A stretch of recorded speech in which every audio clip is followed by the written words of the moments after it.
আমাতুল্লাহ মোশরেফা আপনি লিখেছেন, বিয়ের জন্য অনেকে ছবি চায়। যদি বিয়ে না হয় তাহলে কি ছবিগুলো থাকলে গুনাহ হবে?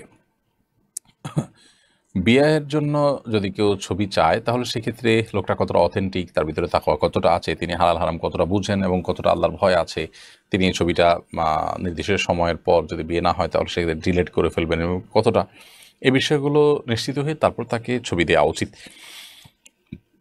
অথবা বিশেষভাবে তাকে বলে দেওয়া উচিত এবং তিনি জিনিসটা করেন সে বিষয়ে তাকে রিকোয়েস্ট করা উচিত। এরকম না হলে যে কেউ চাইলেও আর তাকে ছবি দিলেন, এটা উচিত না। কারণ এটি আপনার প্রাইভেসি যেমন নষ্ট হবে, গুনাহের কাজ তিনি করবেন, আপনি পরোক্ষভাবে সেটাতে একরকম সহায়তাই করলেন, ব্যাপারটা সেরকম হয়ে গেল। এই জন্য এই বিষয়গুলো দেখা উচিত।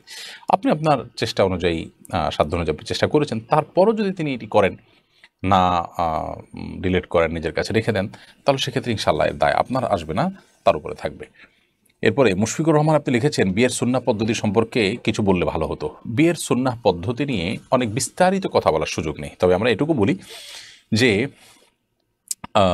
বিবাহ এটি সুন্দর এবং শরিয়া সম্মত পদ্ধতিতে সুন্নাহ সম্মত উপায়ে হওয়ার জন্য আমাদের কয়েকটা বিষয় লক্ষ্য রাখতে হবে। প্রথমত, পাত্রপাত্রী নির্বাচন করা হবে দিনদারিতা দেখে, তাকওয়া দেখে। দুনিয়া বা অন্য দিকগুলোকে প্রাধান্য না দিয়ে তাকওয়াকে প্রাধান্য দিয়েই পাত্রপাত্রী নির্বাচন করতে হবে।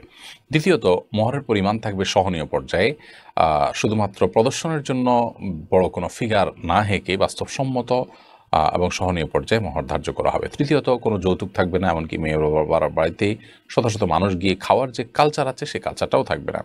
চতুর্থত, বিবাহকে কেন্দ্র করে যত প্রকার অনাচার হয়ে থাকে আমাদের সমাজে, গান বাজনা, হাই ভলিউমে ডেক সেট বাজানো এবং আপনার নারী পুরুষ ঢলাঢলি মেশামেশি, পর্দাহীনতা, বেলেল্লাপনা, এসব বিষয়গুলো থেকে মুক্ত থাকা। এভাবে যদি আমরা বিয়েটাকে সম্পাদন করতে পারি, ইনশাআল্লাহ বিদিনে সেটি সুন্নাহসম্মত বিয়ে হবে এবং সুন্দর একটি বিয়ে হবে, যেটা আমাদের জীবনে বারাকা লাভের অন্যতম মাধ্যম হতে পারে।